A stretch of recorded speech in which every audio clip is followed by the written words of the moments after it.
Assalamualaikum warahmatullahi wabarakatuh.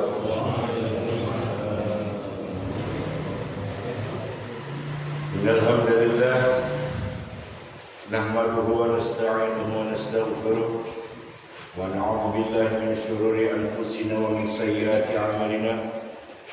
Man yahdihillahu fala mudilla lahu wa man yudlil fala hadiya lahu.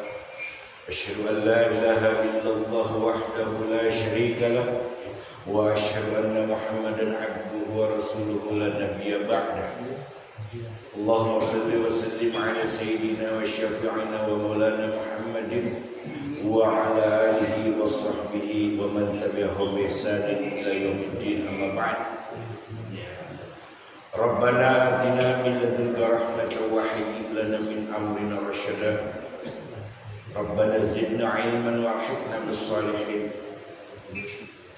Subhanaka la ilma lana illa ma 'allamtana innaka antal alimul hakim.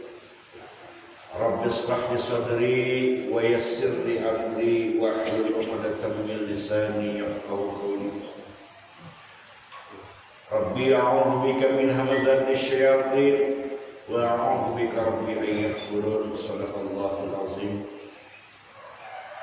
Ikhwatul iman, jamaah salat subuh yang dirahmati Allah Subhanahu wa taala.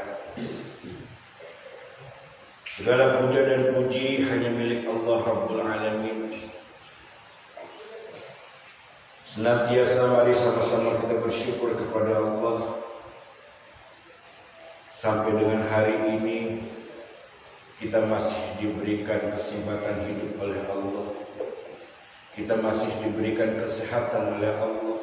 Amin. Kita masih diberikan kekuatan iman Islam kita oleh Allah. Amin. Ini adalah nikmat yang paling besar, nikmat yang paling terbesar yang Allah berikan kepada hamba-hamba, sehingga kita bisa menjalankan nikmat ini dengan mensyukurinya kepada Allah Subhanahu wa taala, menjalankan perintah-perintahnya, menjunjung sunnah-sunnah Nabi-Nya, yang insya Allah kita menjadi hamba-hamba yang beruntung dunia wal akhirat. Amin ya rabbal alamin. Salawat beserta salam mari sama-sama kita sampaikan, kita sanjungkan dan kita kirimkan kepada Nabi kita, Nabi yang bakal memberikan syafaat kepada kita di yaumil kiamat nanti, Muhammad ibni Abdullah Rasulullah sallallahu alaihi wasallam beserta para keluarganya, para sahabatnya, dan juga kita selaku umatnya, yang mudah-mudahan kita selalu diberikan kekuatan oleh Allah istiqamah di dalam menjalankan perintahnya dan juga selalu menjunjung tinggi sunnah-sunnahnya. Amin ya rabbal alamin. Ikhwatal iman rahimani wa rahimakumullah. Masih kita membahas tentang al-kabair, tentang dosa-dosa besar. Kali ini kita membahas tentang al-kabiratu niyahah. Niyahah adalah meratapi atau kesedihan yang memanjang. Dari kesedihan yang memanjang itu dia selalu meratap, ya, meratap dengan menampar pipi, merobek-robek pakaian, menarik-narik rambut saat datang musibah kematian menimpa orang yang dicintainya. Allah Subhanahu wa taala berfirman di dalam surat Muhammad ayat 31, A'udzu billahi minasyaitonir rajim. وَلَنَبْلُوَنَّكُمْ حَتَّى نَعْلَمَ الْمُجَاهِدِينَ مِنْكُمْ وَالصَّابِرِينَ وَنَبْلُوَ أَخْبَارَكُمْ. وَلَنَبْلُوَنَّكُمْ حَتَّى نَعْلَمَ الْمُجَاهِدِينَ مِنْكُمْ. Dan sesungguhnya kata Allah, kami benar-benar akan menguji kalian wahai manusia, agar kami tahu kualitas keimanan kalian, kata Allah, yang dengan nyata. Wasabirina wa nabluwa akhbarakum. dan agar kami nyatakan baik buruknya perihal tentang diri kalian, kata Allah. Aku uji kalian, keimanan kalian, agar aku pengen tahu baik dan buruknya keimanan kalian, kata Allah. Sudah menjadi sunatullah bahwa dalam kehidupan ini Allah menciptakan dengan berpasang-pasangan. Ada hidup, ada mati. Ada kaya, ada miskin. Ada lapar, ada kenyang. Ada siang dan ada malam, dan lain sebagainya. Kalau disuruh memilih, pasti kita kepengennya nikmat yang enak. Pasti. Kalau disuruh memilih, ya kan? Gak ada orang seumur hidupnya harus senang terus, kata Allah.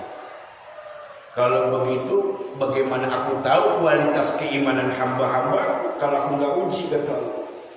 Aku harus uji mereka. Sekolah aja ada ujiannya. Kita mau naik jabatan ada ujiannya. Mau naik kelas ada ujiannya. Ini mau naik derajat oleh Allah, mau dinaikin derajatnya harus diuji dulu keimanannya. Kalau udah lulus dari ujian-ujian itu, maka Allah angkat derajatnya. Bukan hanya di dunia, tapi di akhirat Allah angkat derajatnya. Bahkan namanya dimuliakan di hadapan para malaikat-malaikatnya Allah Subhanahu wa ta'ala. Sudah menjadi sunnatullah, hal-hal yang gak disukai oleh manusia itu lebih sedikit daripada nikmat yang Allah berikan. Nikmat sehat lebih banyak Allah berikan kepada manusia daripada sakit yang ditimpanya. Bertahun-tahun kita diberikan nikmat sehat oleh Allah. Sakit paling lama sebulan. Adapun bila dia sakitnya sampai meninggal dunia, kata Nabi sallallahu alaihi wasallam, itu pengguguran dosa-dosanya kalau dia sadar dan kalau dia ikhlas menerimanya. Tapi kalau dia nggak ikhlas, dia nggak sabar, maka akan semakin besar banyak dosanya. Dia nggak mau menerima takdir yang Allah turunkan kepadanya. Lalu lapar dan kenyang, lebih banyak kenyangnya daripada laparnya. Makan kita sepiring nasi dengan lauk pauknya, bisa berjam-jam kita menahan lapar. Bisa berjam-jam kita tertahan oleh lapar. Ketika lapar paling cuma sebentar, diambil piring nasi, sepiring nasi dan lauk pauk kenyang, sampai berjam-jam kita nggak lapar. Itulah perumpamaan bahwasanya nikmat yang enak yang Allah berikan itu lebih banyak daripada nikmat yang tidak enak. Siapapun orang kalau pengen disuruh memilih, pasti ingin memilih nikmat yang enak, pasti ingin memilih hal-hal yang menguntungkan buat dirinya. Ikhwatal iman rahimani wa rahimakumullah jami'an. Di dalam surat Al-Baqarah Allah pun menyatakan ayat 155 ini, kata Allah, "Wa lanabluwannakum bi syai'in minal khawfi wal ju' wa naqsin minal amwali wal anfusi wath thamarat wa bassir sabirin." Dan pasti, kata Allah, aku akan menguji mereka agar aku pengen tahu keimanan mereka, dan aku uji, aku turunkan kepada mereka dari pertama rasa ketakutan. Saat ini kita sedang diuji oleh Allah dengan rasa ketakutan. Melandainya corona. Saat ini sedang diuji kita. Tapi jangan takut, jangan khawatir, kata Allah kepada mereka orang-orang yang beriman. Corona tunduk kepada Allah dan Allah mengizinkan atau tidaknya kepada corona itu menempel pada siapapun, itu kehendak Allah.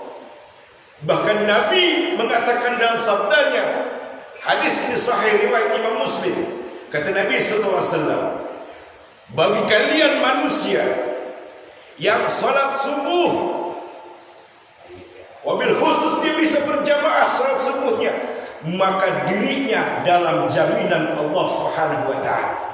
Ini hadis sahih riwayat Imam Muslim. Kalau orang mudah dijadikan jaminan oleh Allah Subhanahu wa taala, siapa yang berani menempel pada hamba-hamba yang dijamin itu? Kalau ada orang yang dijamin oleh seorang aparat negara, nggak ada yang mau mengganggu gugatnya, itu baru aparat negara. Tapi ini yang memberikan jaminan, yang beri perlindungan, Allah yang memiliki dunia ini, Allah yang memiliki kekuasaan atas kehidupan dan kematian.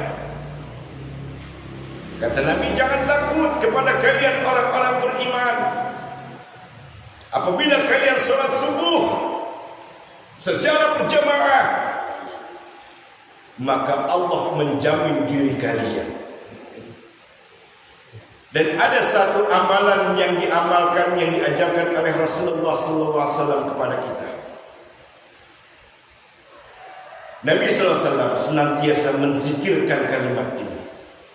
Hasbiyallah, hasbiyallah, hasbiyallah. Setiap ba'da subuh sebanyak 7 kali. Kemudian disambung bismillahilladzi la yadhurru ma'asmihi syai'un fil ardh wala fis samaa'i wa huwas samii'ul 'aliim. Dibaca 7 kali juga oleh Rasulullah seumur hidupnya, setiap di ba'da subuh dan ba'da maghrib. Kenapa Rasulullah membaca amalan ini? Yang pertama itu atas perintah Allah, agar supaya diri kita diberi kecukupan, cukup dalam kesehatan, cukup dalam diberinya rezeki atau nikmat dan lain sebagainya. Allah berikan kecukupan.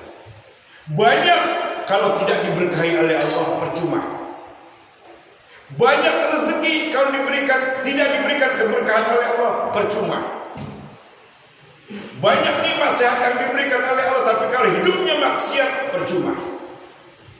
Maka diberi kecukupan, maksud dari sini adalah diberi kecukupan, kekuatan iman, kekuatan Islam, anugerah nikmat rezeki yang Allah berikan, senantiasa diberi kecukupan oleh Allah kepada kita. Ikhwatal iman rahimani wa rahmatullah jami'an. Yang kita bahas tentang dari ayat ini adalah tentang kematian. Rasulullah SAW mengatakan pernah mendatangi salah seorang umatnya. Saat itu orang itu sudah beranjak tua. Dia sakit. Lalu Rasulullah menjenguk, mendoakan orang tua itu. Setelah mendoakan, Rasulullah menghibur. Kata Rasulullah, la ba's, tahuru insyaallah. Tenang aja kamu, enggak apa-apa. Sakit yang kamu alami ini akan menjadi pembersihan dosa-dosamu, kata Rasulullah. Dihibur yang sakit itu. Kemudian orang tua itu menjawab, ya Rasulullah, bagaimana bisa orang setua aku ini bisa sembuh dari penyakit yang aku rasakan? Rasulullah sejenak marah ketika mendengar jawaban orang tua itu. Rasulullah menjawab, kalau begitu terserah kamu. Aku udah doakan kebaikan buat kamu, kamu malah ngomong seperti itu.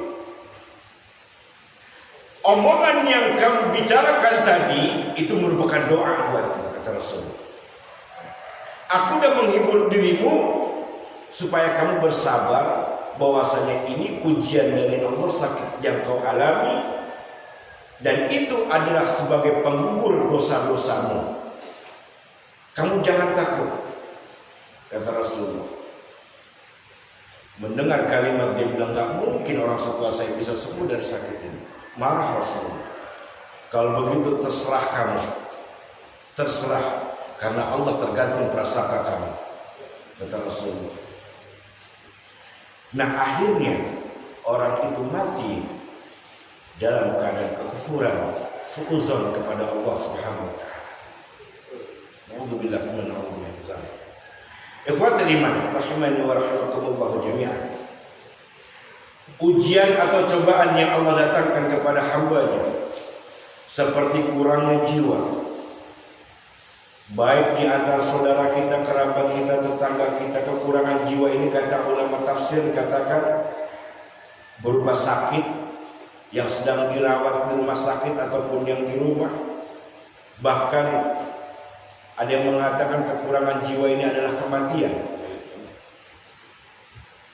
Hal ini pernah dialami dan dirasakan oleh Nabi kita Muhammad SAW, di mana beliau pernah sedih ketika menghadapi orang-orang yang dicintainya meninggal dunia. Ketika anaknya yang bernama Ibrahim meninggal dunia, Nabi Muhammad sedih karena orang yang dicintainya meninggal dunia. Dan ini sunatullah. Sedih itu sunatullah. Kemudian istrinya Siti Khadijah meninggal dunia, sedih Rasulullah SAW. Pamannya Abdul Muthalib meninggal dunia, sedih juga Rasulullah. Menangis Rasulullah. Ketika Rasulullah menangis mengeluarkan air mata di saat kesedihan ditinggalkan oleh orang-orang yang dicintainya, sahabat bertanya, "Ya Rasulullah, bukankah engkau pernah mengajari kami kita nggak boleh menangis, nggak boleh bersedih menghadapi kematian orang-orang yang kita cintai?" Apa jawab Rasulullah? "Wahai sahabatku, sedih itu bagian dari sunatullah," kata Rasulullah. "Dan air mata yang keluar dari mataku ini adalah rahmat Allah Subhanahu wa taala. Rahmat Allah yang diberikan kepada aku, manusia biasa seperti kalian, yang punya sifat senang, yang punya sifat sedih," kata Rasulullah. "Aku tidak sedih dan bukan tidak menerima terhadap takdir Allah, tapi ini adalah rahmat Allah yang diberikan kepadaku atas air mata yang mengalir di mataku." Itu jawaban Rasulullah SAW. Ikhwatul iman, salah satu kesedihan yang memukul diri seseorang biasanya yang pertama tentang perceraian, tapi itu kita tidak bahas. Yang kedua tentang kematian. Siapa di antara kita yang mau ditinggal mati oleh orang-orang yang dicintai? Pasti nggak akan mau. Meskipun ada peribahasa bilang cinta itu sehidup semati, nggak mungkin, bohong. Kalau pasangan hidupnya mati, emang mau pasangan hidup yang masih hidup ikut mati? Nggak mungkin mau, nggak mungkin. Cinta itu anugerah dari Allah. Sifat dunia itu datang dan pergi. Dulu kita nggak ada di dunia ini, lalu Allah adakan di dunia ini. Istri dulu kita nggak punya, tapi Allah datangkan istri untuk kita. Anak dulu kita nggak punya, setelah kita menikah didatangkan anak oleh Allah kepada kita. Dan sifat dunia datang dan pergi. Entah kita duluan, entah istri kita duluan, entah anak kita duluan. Tapi ketahuilah, kata ulama, meninggalnya orang-orang yang dicintai, meninggalkan duluan dari dunia ini, itu bukan berarti dia itu selama-lamanya berpisah dengan kita. Itu hanya bagian dia pindah alam dan dia lebih dulu menghadap Allah menuju akhirat. Kata ulama seperti itu. Kita bakal ketemu nanti di sana. Yang penting tiketnya sama, tujuan tiketnya sama. Di akhirat tujuannya cuma dua, surga dan neraka. Yang mana yang harus kita beli tiket itu? Kalau kita beli tiket surga, lalu di antara kerabat kita, saudara kita, tiketnya nggak sesuai dengan kita, ya nggak ketemu. Nah, kalau tiketnya sama, insya Allah ketemu lagi, kumpul lagi bersama kita, dikumpulkan kembali oleh Allah Subhanahu Wa Taala. Itu kehidupan yang abadi. Tentang takdir Allah. Karena dalam kehidupan itu pasti ada kematian. Setiap manusia punya batas waktu yang disebut dengan ajal. Bila kematian itu datang pada diri seseorang, tidak ada yang bisa mengelak. Bahkan tidak ada tenggang waktu sesaat pun, sedetik pun tidak ada. Kalau memang sudah waktunya mati. Tidak ada tenggang waktu. Karena Allah sudah tentukan apakah dia sedang sehat ataupun sedang sakit. Kalau memang ajalnya itu tiba untuk dirinya, maka matilah orang itu. Kemudian kalau ada di antara saudara kita, orang tua kita, atau kerabat kita yang meninggal dunia lebih dulu, sebetulnya dia hanya mendahului kita menuju akhirat untuk bertemu dengan Allah Subhanahu Wa Taala. Sedang mendahului kita, nanti kita bakal ketemu. Yang ketiga, kemudian ada larangan dalam Islam. Ini yang harus kita garis bawahi. Ada larangan dalam Islam untuk berlebih-lebihan dalam bersedih, meratap, seperti menampar-nampar pipi, menarik-narik rambut, merobek-robek pakaian. Ketika diberi cobaan oleh Allah, salah satu saudaranya, kerabatnya yang dicintai meninggal dunia. Ini larangan yang keras dari Allah.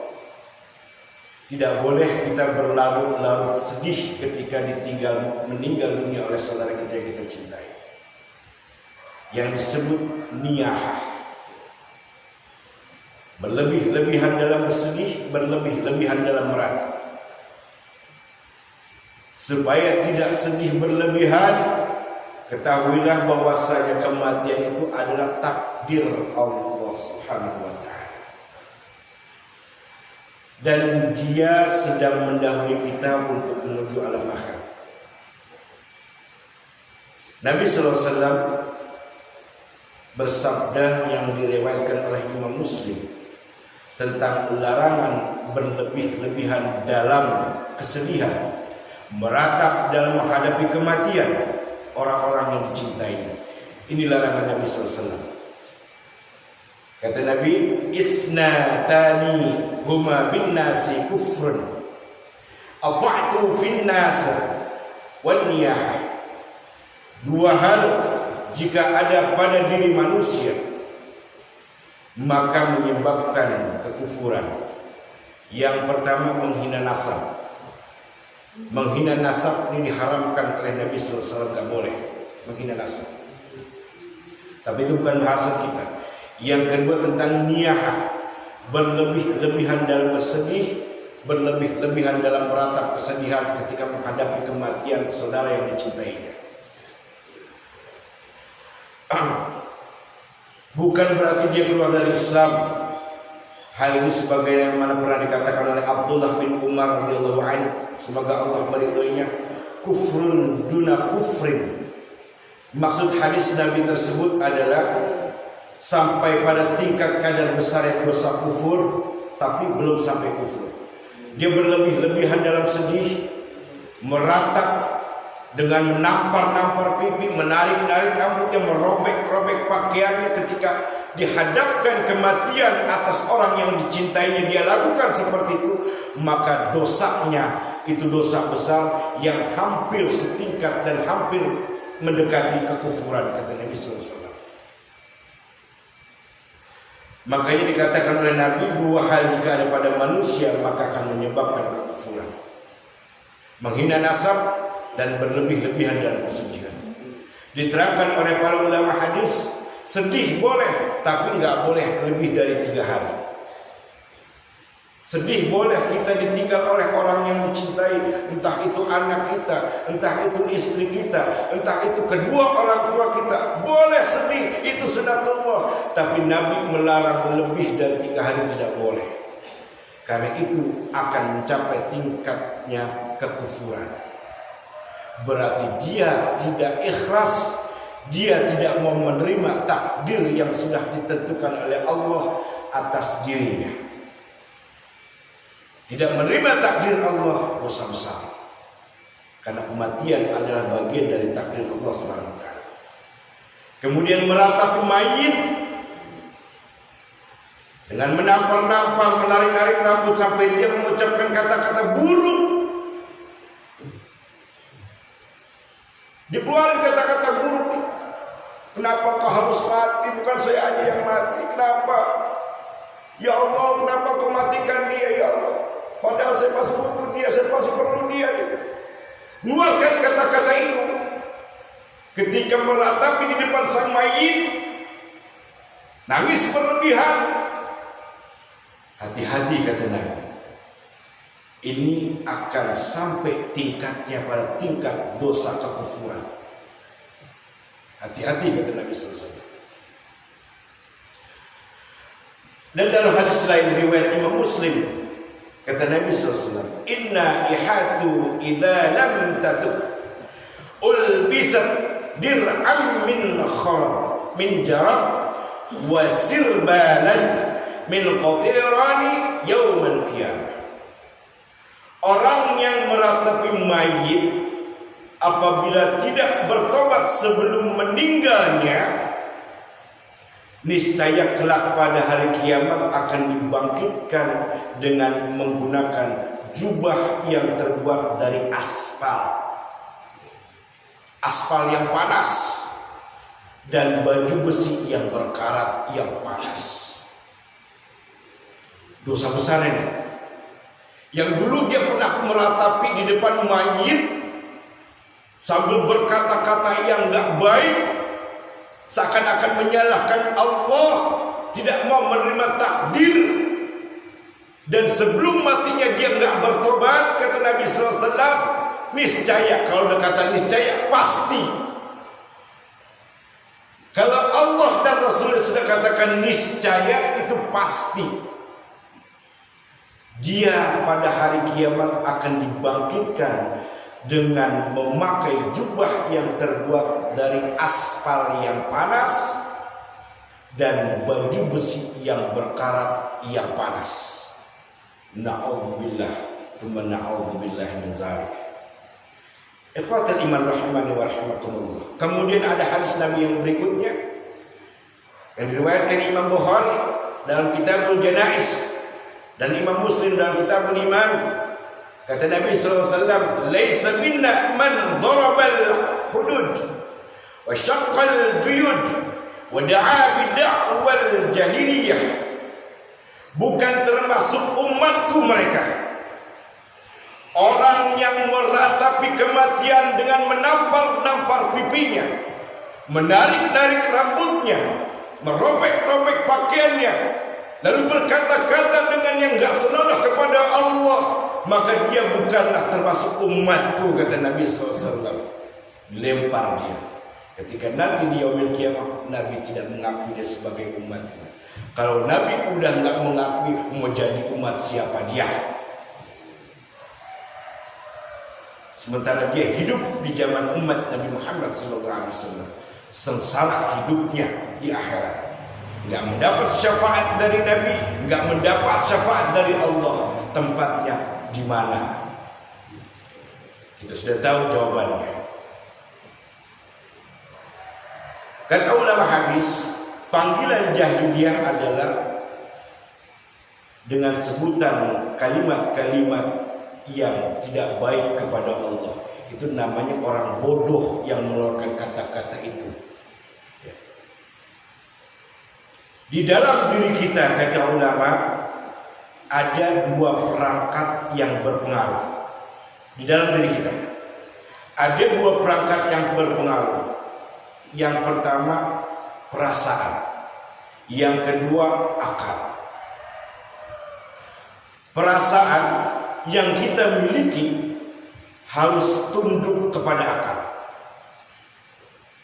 Dan akal harus tunduk dengan syariatnya Allah. Kalau perasaan sedang sedih, ada keluarga yang kita cintai meninggal dunia, lalu hadapkan perasaan sedih itu dengan akal. Hadapkan perasaan sedih itu dengan akal, karena setiap manusia diberi akal oleh Allah. Dan ketika perasaan sedih itu disampaikan kepada akal, maka akal akan memberikan solusi pada dirinya. Bila dia orang beriman, taat kepada Allah, taat kepada Rasulullah, maka akalnya akan memberikan jalan kepada keimanan, bahwasanya ini sudah kehendak Allah, kata akal. Terima dengan ikhlas, terima dengan senang hati, terima dengan sabar. Karena percuma kau bersedih-sedih juga percuma, kata akal. Dia udah mati, gak bakal hidup lagi. Di dunia ini gak bakal hidup lagi. Kamu meratap dengan ngomong yang macam-macam, dia gak bakal bisa nyautin omongan kamu. Yang dia harapkan adalah doamu dan amal solehmu yang akan juga terbagi kepada orang yang kau cintai. Itu kata ulama seperti itu. Lalu kemudian akal akan dikontrol oleh syariatnya agama Allah. Dan syariat akan memandu kita. Oh, ternyata dia cuma pindah alam, kata syariat. Dia cuma pindah alam yang tadi di dunia, kemudian pindah ke alam barzah, lalu ke alam akhirat. Nanti kita bakal ketemu di sono. Yang penting tiketnya sama. Gitu kata ulama. Nah, kemudian Nabi SAW mengatakan di dalam hadis yang sahih yang diriwayatkan oleh Imam Bukhari dalam Kitabul Janaiz dan Imam Muslim dalam Kitabul Janaiz Syuyuzan, kalau orang yang meratapi mayat dengan berlebih-lebihan sedihnya, berlebih-lebihan yang meratapi itu, kemudian keluar kata-kata yang gak baik, seakan-akan menyalahkan Allah, Nabi SAW menyatakan dalam sabdanya, innal mayyita yu'adzabu fi qabrihi bimani ha'alaih. Sesungguhnya seorang mayit yang kamu ratapi dengan berlebihan itu, kata Nabi SAW, dia akan disiksa dalam kuburnya disebabkan oleh karena ratapan kalian. Kalau kita punya rasa kasihan sama orang yang kita cintai, jangan berlebihan meratap sedihnya. Jangan mengeluarkan kata-kata yang tidak baik kepada Allah. Karena mayit itu nanti di alam kuburnya akan disiksa. Kenapa disiksa? Apa urusannya dengan mayit itu? Yang paling pertama Nabi katakan, karena meratapi kesedihan dengan berlarut-larut, meratapi mayit dengan mengeluarkan kata-kata, itu akan setingkat dengan derajat kekufuran. Dari kekufuran itu, apabila itu anaknya yang melakukan, maka jariah dosanya akan mengalir kepada orang tuanya. Akan mengalir kepada orang tuanya. Kenapa? Anaknya sudah kufur. Na'udzubillah min dzalik. Itulah sebabnya dilanjutkan oleh Allah dalam firman-Nya surat Al-Baqarah, alladzina idza asabathum musibah qalu inna lillahi wa inna ilaihi raji'un. Alladzina idza asabathum musibah, apabila orang-orang yang sedang diuji dengan musibah, lalu dia katakan dengan keimanannya, qalu inna lillahi wa inna ilaihi raji'un. Sesungguhnya kami milik Allah dan akan kembali kepada Allah. Ini jawaban iman. Kemudian iman akan memandu kembali. Kata iman, kalau kamu pengen punya derajat tinggi di sisi Allah, katakan raditu billahi rabba, raditu billahi rabba, raditu billahi rabba. Ya Allah, aku ridho Engkau Tuhanku. Ya Allah, aku ridho Engkau Tuhanku. Ya Allah, aku ridho Engkau Tuhanku. Katakan itu, kata iman. Maka apabila dia mengatakan itu, maka derajatnya mulia di sisi Allah Subhanahu wa taala. Dia ridho terhadap takdir Allah. Dia ridho terhadap musibah yang diberikannya. Maka kata Allah, ulaika alaihim salawatu min rabbihim. Dia akan mendapatkan keberkahan yang melimpah. Dia akan mendapatkan keberkahan yang melimpah, dan rahmat Allah akan menyertai dirinya. Artinya dia aman dari azab Allah Subhanahu wa taala nanti di yaumil akhir. Aman. Karena imannya telah memandu dia dan dengan akal, lalu akalnya kemudian mengambil solusi dari syariat agama. Dia katakan demikian, maka Allah nyatakan dia akan aman dari azab neraka nanti. Wa ulaika humul muhtadun, dan mereka itulah orang-orang yang mendapat petunjuk. Orang-orang yang sabar, orang-orang yang menerima dengan ikhlas musibah yang datang pada dirinya. Apabila dia katakan kalimat istirja, inna lillahi wa inna ilaihi rajiun, kemudian dia berkata raditu billahi rabba, raditu billahi rabba, raditu billahi rabba, wa ulaika humul muhtadun. Mereka itulah orang-orang yang mendapat petunjuk. Kalau Allah sudah memberikan petunjuk, maka dia aflah, beruntung, dapat keberuntungan dunia wal akhirat. Karena tidak ada keberuntungan yang lebih beruntung kecuali dari petunjuk Allah Subhanahu wa taala. Karena kita selalu minta dalam 5 kali 17 rakaat dalam setiap hari, kita minta ihdinas shiratal mustaqim, ihdinas shiratal mustaqim. Itu selalu kita minta kepada Allah. Dan akhirnya Allah jawab, apabila kalian jalankan hidup kalian dengan keimanan, dengan kesabaran, dengan keikhlasan atas ujian-ujian yang kuberikan, wa ulaika humul muhtadun. Mereka sesungguhnya orang-orang yang mendapat petunjuk. Dan dijelaskan oleh Nabi sallallahu alaihi wasallam tentang kalimat inna lillahi wa inna ilaihi raji'un ini, kalimat istirja, dalam hadits qudsi Nabi sallallahu alaihi wasallam bersabda tentang seseorang yang ketika menghadapi kematian dari orang-orang yang dicintainya, lalu orang itu yang masih hidup, dia katakan kalimat istirja. Di dalam hadis qudsi itu Nabi menceritakan kepada para sahabat, ya malakal maut qubidat wala abdi, hai malaikat maut, engkau sudah mencabut ruh anak hambaku. Qabadta qurratu ainihi wa thamaratu fuadihi, engkau telah mencabut nyawa penyejuk mata dan buah hatinya. Benarkah itu, kata Allah? Na'am ya Allah, benar ya. Kemudian Allah kembali bertanya kepada malaikat, saat kau mencabut nyawanya, lalu dia ngomong apa? Padahal Allah tahu dia ngomong apa. Allah tahu padahal. Nah kemudian Israel menjawab, hamidaka fastarja'a, dia memujimu ya Rabb dan beristirja kepadamu. Artinya dia ikhlas, dia sabar bahwasanya dirinya milikmu ya Allah dan akan kembali kepadamu ya Rabb. Dia katakan kalimat inna lillahi wa inna ilaihi raji'un.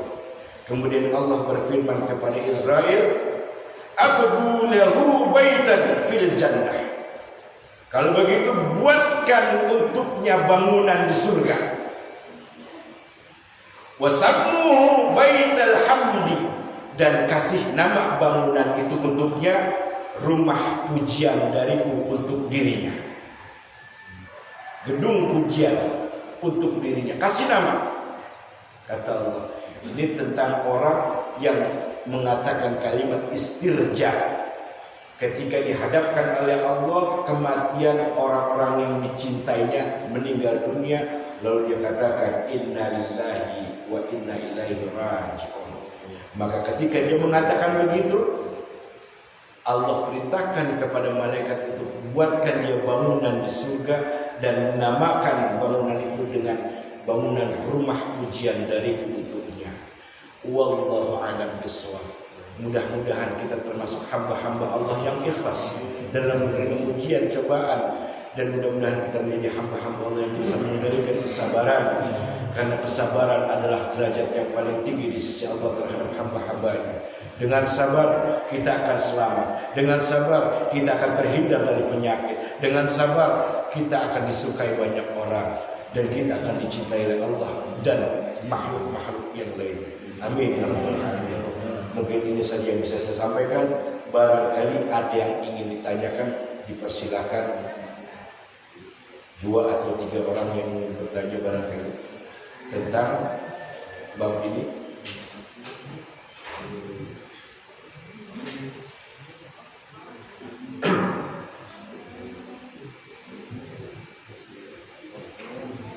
Ada yang mau bertanya? Kalau nggak ada yang bertanya, kita tutup saja dengan doa. Baik, mudah-mudahan itu bisa dipahami dan kita mengerti semuanya. Amin ya rabbal alamin. Al-Fatihah. A'udzubillahi minasyaitonir rajim. Bismillahirrahmanirrahim. Alhamdulillahirabbil alamin arrahmanir rahim maliki yaumiddin. Iyyaka na'budu wa iyyaka nasta'in. Shiratal mustaqim. Shiratal ladzina an'amta 'alaihim ghairil maghdubi 'alaihim waladdallin. Amin. Bismillahirrahmanirrahim. Alhamdulillahirabbil alamin. Hamdan syakirin, hamdan 'alimin, hamdan yuwafi ni'amahu wa yukafi mazidah. Ya Allah, lakal hamdu kama yanbaghi li jalalika al-karim wa 'azimi sultanik. Subhanaka la nazida lana 'alaika anta kama athnayta 'ala nafsik. Falakal hamdu hatta tarda wa lakal hamdu idza radita wa lakal hamdu ba'da ridha. Allahumma shalli wa sallim 'ala sayyidina Muhammad wa 'ala ali sayyidina Muhammad. Allahumma la ilaha illa antal ahadus samad alladzi lam yalid wa lam yulad wa lam yakul lahu kufuwan ahad. Allahumma a'inna 'ala dzikrika wa syukrika wa husni ibadatik. Allahumma inna nas'aluka 'ilman nafi'an wa qalban khashi'an wa lisanan dzakiran wa rizqan wasi'an wa halalan tayyiban wa 'amalan maqbulan wa tijaratan lan tabur. Allahumma ighfir lana dhunubana wa liwalidina warhamna warhamhuma kama rabbayana shighara wa li jami'il muslimina wal muslimat wal mu'minin wal mu'minat al-ahya'i minhum wal amwat innaka 'ala kulli syai'in qadir. Allahumma tawwil a'malana fi ta'atillah wasahih ajsadana wa nawwir qulubana wa thabbit imanana wa ahsin a'malana wa si' arzaqana wa ila al-khair qarribna wa anshur a'malana fi din wa dunya wal akhirah. Allahumma jammilna bil afiyati was salamah wa haqqibna bit taqwa wal istiqamah wa 'inna wajibatina lamatin kasami'un du'a. Allahumma inna na'udzu bika min jahdil bala wa min darkil shiqa wa min su'il qada wa min shamatahi a'la. Allahumma 'afina min kulli bala'id dunya 'adzabil akhirah wa syarri akhirah. Ghafara Allahu rahmatika ya arhamar rahimin. Rabbana atina fid dunya hasanah wa fil akhirati hasanah wa qina 'adzaban nar. Sallallahu alaihi wa ala alihi wa sahbihi wa sallam. Subhana rabbika rabbil izzati amma yasifun. Salamun 'alal mursalin walhamdulillahi rabbil alamin. Subhanakallahumma wa bihamdika asyhadu an la ilaha illa anta astaghfiruka wa atubu ilaik. Assalamu alaikum warahmatullahi wabarakatuh.